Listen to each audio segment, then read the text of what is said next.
ప్రభుత్వం పోలీస్ శాఖ ఎల్లవేళలా అండగా నిలుస్తుందని, ధైర్యంగా ఉండాలని రాష్ట్ర డీజీపీ బి శివధర్ రెడ్డి బాధిత కానిస్టేబుల్ ప్రమోద్ కుమార్ కుటుంబీకులకు భరోసా కల్పించారు.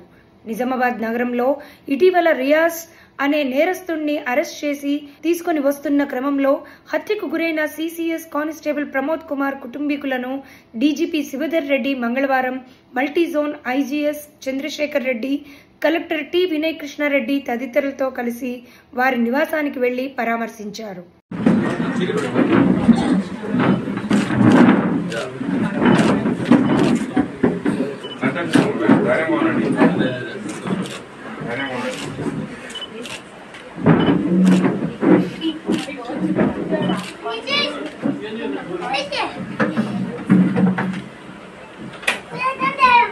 కొంచెం పెద్ద బాబు కూడా కేజీ ఉండాలి మార్చారు.